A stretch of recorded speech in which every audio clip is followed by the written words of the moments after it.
welcome to tonight's video. As you can see, I am pretty much in pajamas. I'm wearing my sweater, my birthday sweater, Go Bears.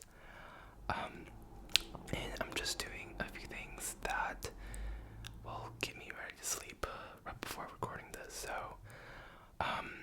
it's getting pretty late, but want to do something a little bit different today. So for today, first of all,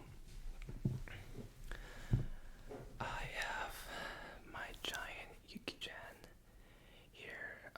If you don't know who Yuki-chan is, Yuki-chan is a giant, chunky, seal, at the Osaka Aquarium, and he is really chunky. When I first got him for my boyfriend's birthday, he came very squished in the box. He was like this, like more squished than that. But now he is healthy and chunky and very, very round. Very round. So he will be here for today. He will just look at everything. But the main focus of tonight's video, because I'm wearing my school sweater, and today I was seeing a couple friends from school, I was thinking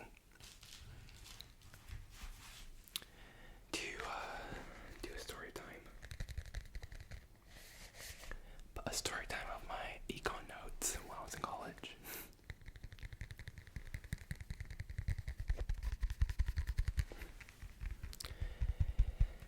And hopefully you get bored enough. Well, not bored, I think it's the negative connotation word. I guess think of it as like a bedtime story. To put you to sleep. Because econ can get very, very, very tense.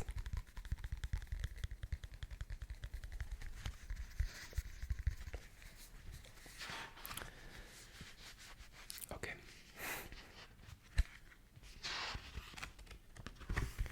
Oh, by the way, it says Econ 182. International Monetary Finance.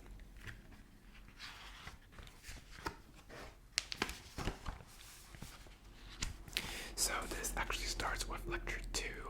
I think lecture 1 was literally like syllabus day. So let's talk about open macroeconomy.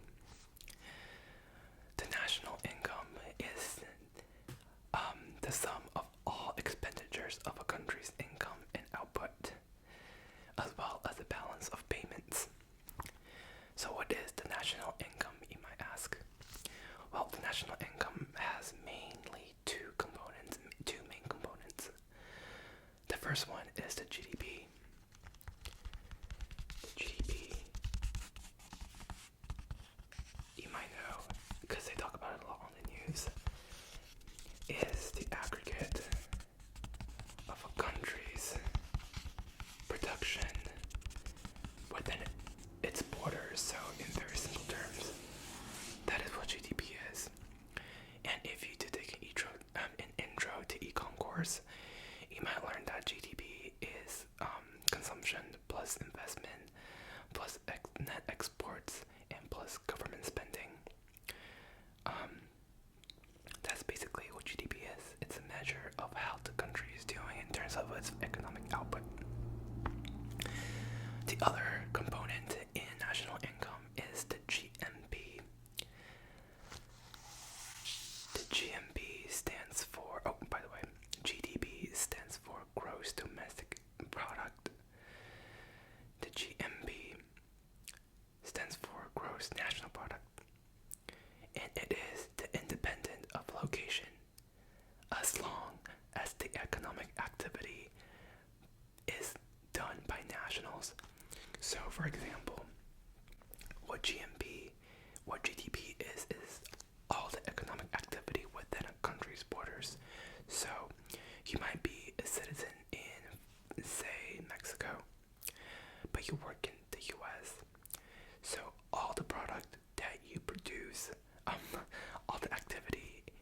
produce and all the value that you produce in the US count towards the GDP. The GMP, though, is a little different. The GMP is economic activity by any national of the country anywhere in the world. So if you are an American and you decide to work in Ireland to start a company because you want to avoid taxes, that also counts in the US's GMP because you are an American citizen, and your economic activity is done by you, right? So that counts as part of the US's GMP. Does that make sense? Comment if you don't understand, and I can reply. But the main difference between GDP and GMP was that, and it's, if you want to talk about it mathematically, it is called the net factor payment, or the NFP, which is the net payments to national factors of production located outside borders.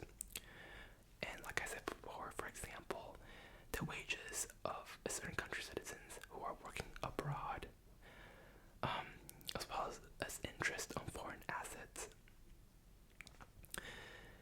So mathematically, you can say that the GMP is equal to the GDP plus the NFP.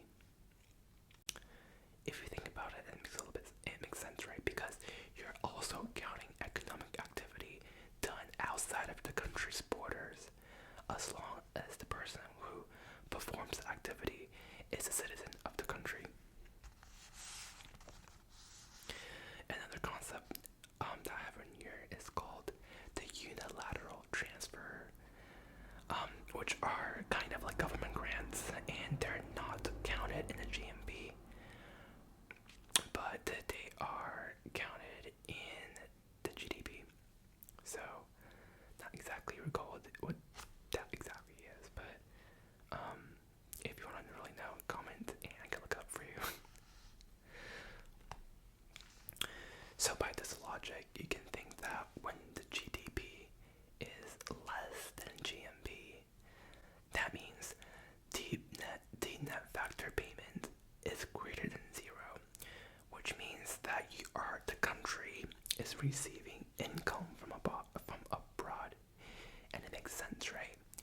If the overall economic activity performed by all citizens of the country is greater by the economic activity produced just within the country, you can think that the country is receiving more income from abroad, right? And vice versa. If the GDP is greater than GMP, that means the net factor payment is less than zero, so that more income is made from within, and you are actually, I think this implicates that foreign nationals in your country produce more economic activity than, say, the country's citizens abroad. So going back to GDP, because GDP is a really important concept in international financial economics. The GDP is the value of all final goods and services produced domestically and sold in a given time period, which is known as a flow. A given time period in economics, when we talk about a certain time period, we call that a flow. So the GDP is a number that indicates a given time period, so that's a flow. Another example I can think of, I guess when you talk about like business cycles and like how businesses are performing, you can talk about the business income, for example, in a given time period. That will also be a flow. So the GDP is easier to measure by expenditures approach, which is done by looking at the market value and the final output.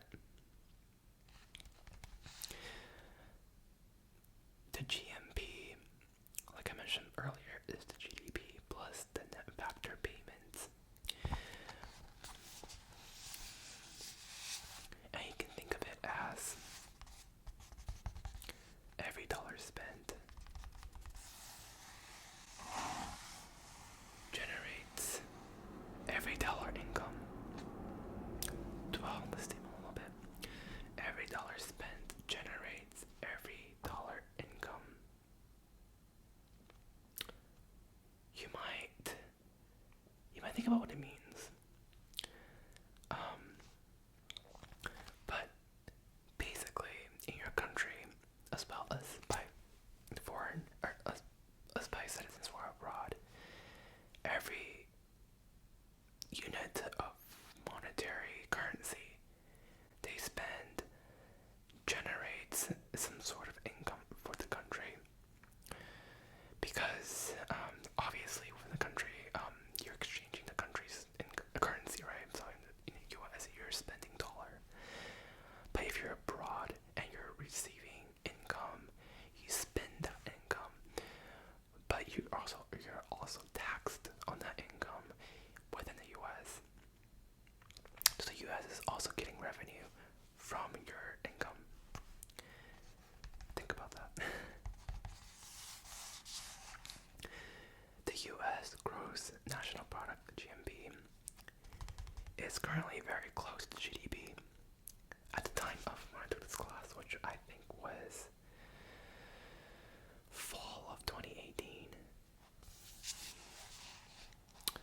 And you might wonder why that's the case. So basically it's saying that when the GNP is very close to GDP, that means the economic activity produced abroad isn't that big compared to activities performed within the borders. And that is US is a closed economy. Also think about that and what it means when you watch the news, and it makes sense. I think when you do watch the news and the news talks about the economy, the US is very protective of its economic interests, and it's just like a hub. The country is like a hub of like companies and like opportunities, and everyone wants to flock to US. Not as many people want to flock outside of the US for jobs, at least. So it makes sense. Alright, so the differences between the GDP and net income, I think this is what I was writing, because I wrote NI, net income. So I wrote down depreciation of capital, for example, wear and tear of equipment, net unilateral transfers of income, for example, foreign aid, and third, business taxes. I'm not sure what I was referring there, but apologies. So there's another concept I think that's pretty important throughout the entire course. It is called the current account, which I abbreviated to CA, like California. The current account is basically the trade surplus or deficit. And you can think of the current account as an export, which means, mathematically speaking, it's the country's export, the value of the country's export minus the value of the country's imports. So you're essentially looking at how much money the country is making on exports. So logically speaking, if the current account is greater than zero, that means the country sells more and lends abroad, right? So if your export is higher than your import, that means that you're selling more things to other countries and you're lending more money from abroad, because you're selling more things in other currencies. You're gaining currencies from other places. And accordingly, if your current account is negative, that means you are buying more import, and you're borrowing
consumption and minus government spending. So you can think of it as the investment of the country, because in a closed economy, right, the gross national product equal to consumption plus investment plus government spending. And because it's a closed economy, net export tends to be around zero. So there's not a lot of trade going on, and when you think about the income that you receive from abroad, it's very low. So from that, we want to figure out how much you save. And basically saving is the investment in this case, because you're not considering the spending done in consumption and government. However, in an open economy, you might think the net export is a factor there, whether it be negative or positive. So, if it's an open economy, savings is investment plus the current account. And if you recall from earlier, the current account is basically the profit they receive from trade. So in an open economy, depending on whether your current account is negative or positive, it might affect your saving in spite of the country's investments.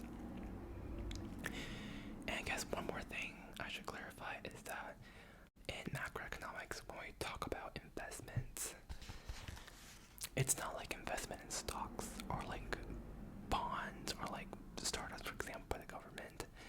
Investment is the usage of capital. So you can think about like machinery, equipment, things like that produces things, that produces economic products. Those things are investments. They're definitely more nuanced than that. But on a very, very high level perspective, that's what investment is when we talk about investment in the macroeconomic sense.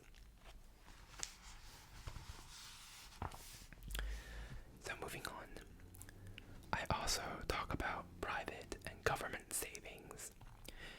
So total savings is equal to private saving plus government saving. Pretty self-explanatory, right? And if you perform math,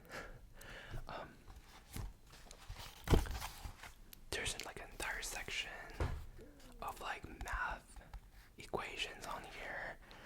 I don't want to like go too in depth because it's kind of awkward. But basically, if you keep in mind that savings is equal to investment plus the current account, and the total saving is private saving plus government saving.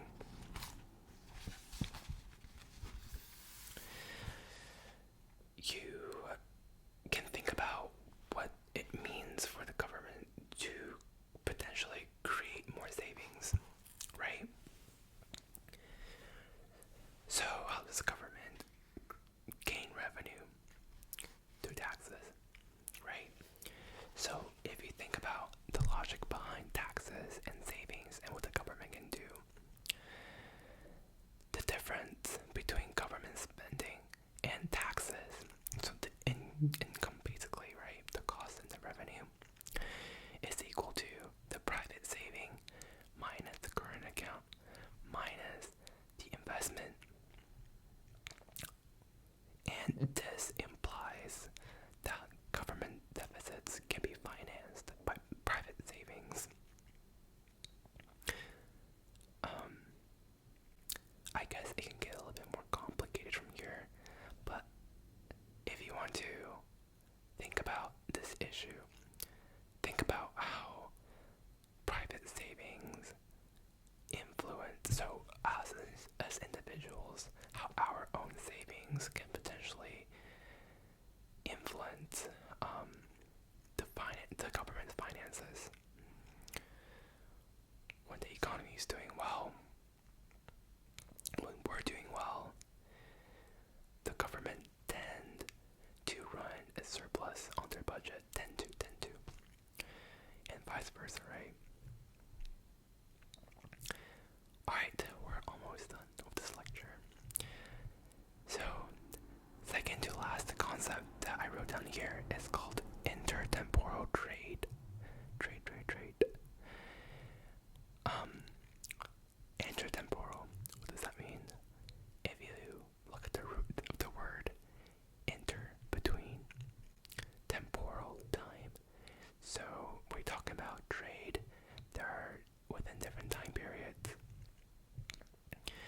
I wrote down here that if the current account is positive, that means you're lending out to foreign nations.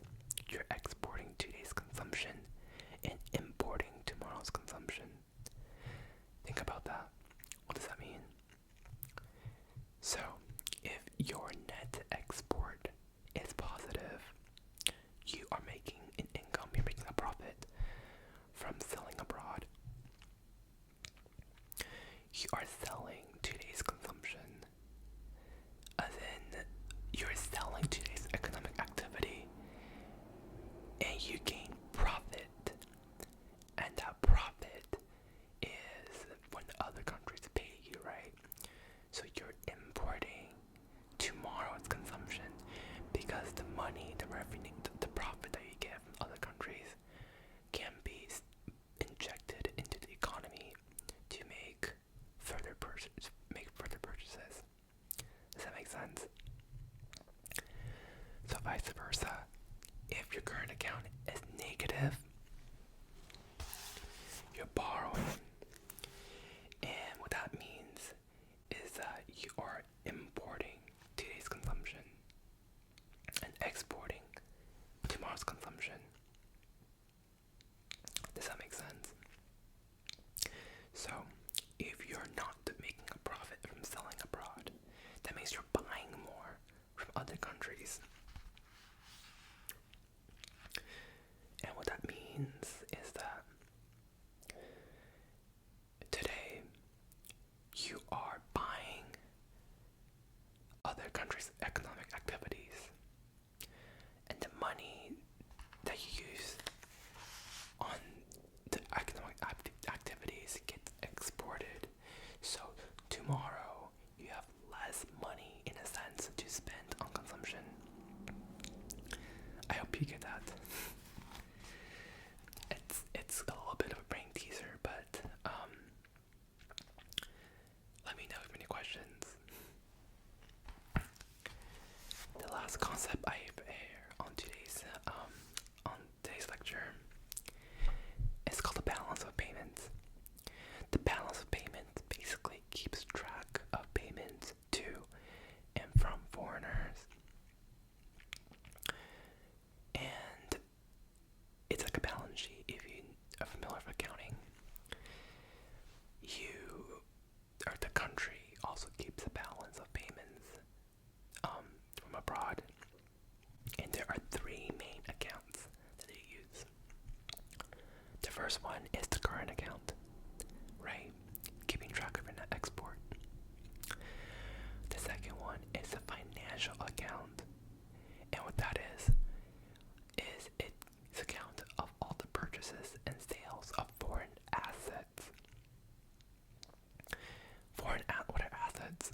Assets can be technology, equipment, shares, any financial instrument that you can think of from abroad. And the third account is called the capital account, and that is mainly unilateral transfers. We want to note that the balance of payments is also a flow. Do you remember what it means to have a number be a flow?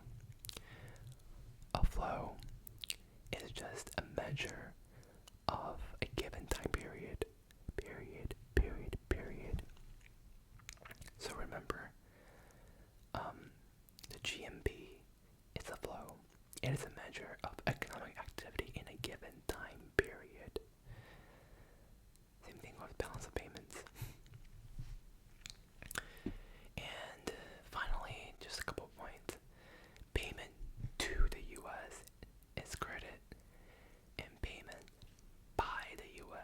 debit.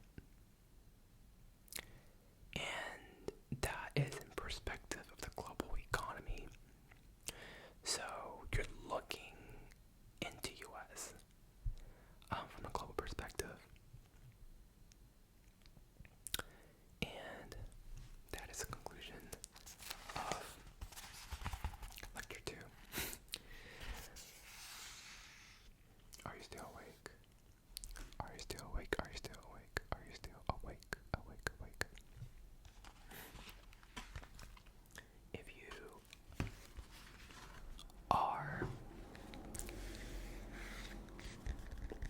congrats. Congrats, you literally just survived an abbreviated version of an economics lecture. I am a huge eco nerd, I think. I do well in classes, and I do want to pursue a PhD. My focus, at least what I thought initially,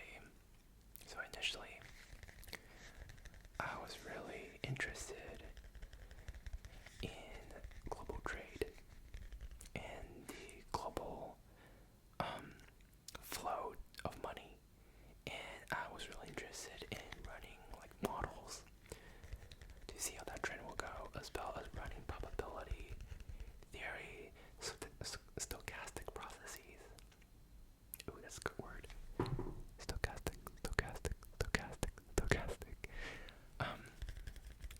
Stochastic processes in modeling the trend as well as the movement of trade around the world.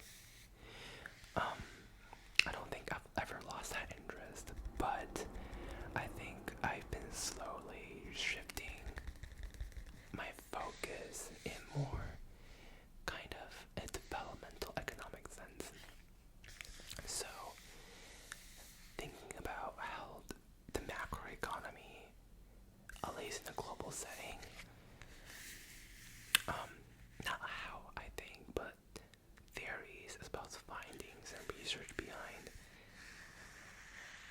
the growth of economies and how we can implement policies to help certain countries grow, and looking into why certain countries,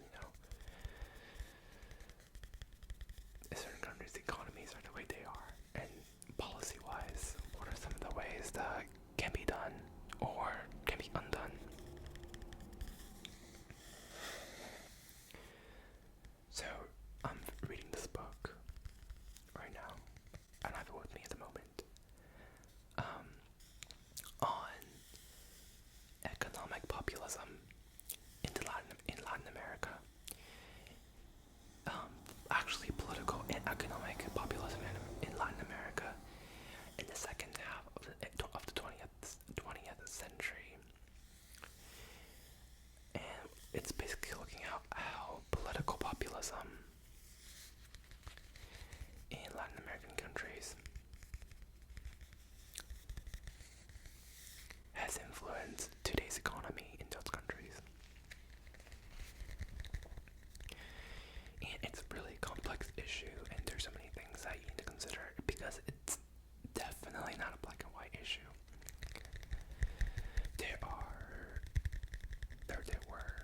There were many forces at work. Many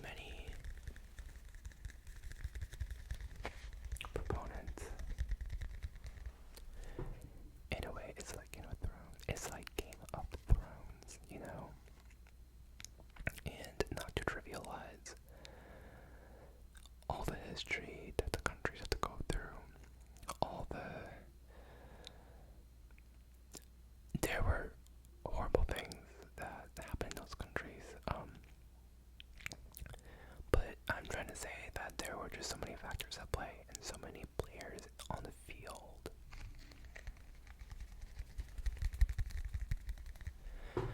that you probably didn't learn about in high school or in any American public school.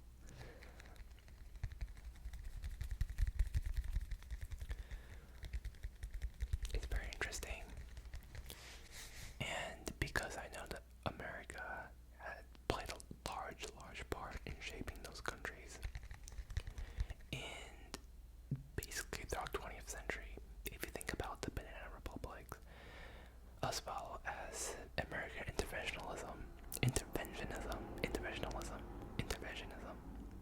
American interventions in those countries. It gets really complicated. It's a very interesting read, and I'm definitely looking forward to finishing it. I'm just at the very beginning though, so there's not much I've read.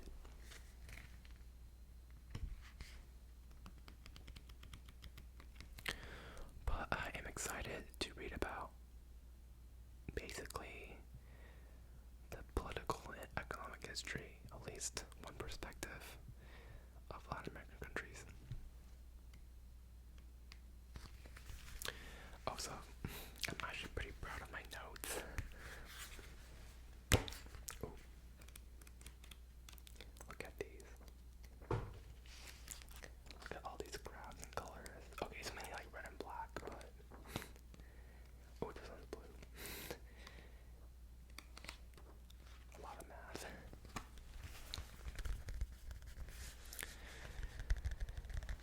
If you're interested in learning more about American interventions in Latin America, there's a book called Manufacturing Consent.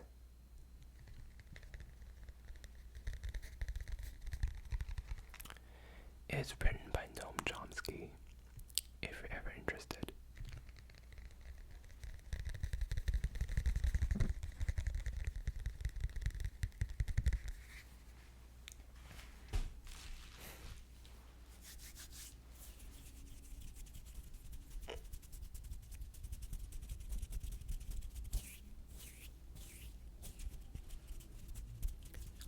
Yuki-chan is low-key restricting my arm movements.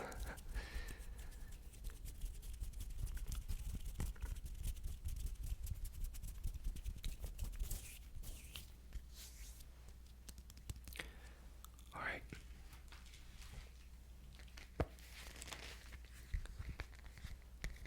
I hope you enjoyed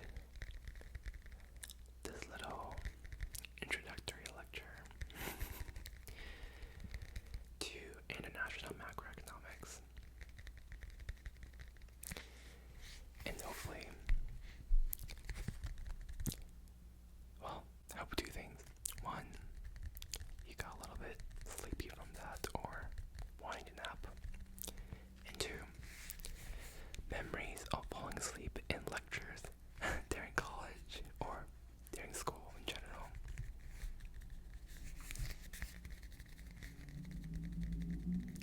You know, it's weird. I just remember, like, when you fall asleep in a lecture, those are kind of like better naps than the naps you would take on your bed when you're like not doing anything. Probably because you're like more tired, I guess. But that's all for tonight's video.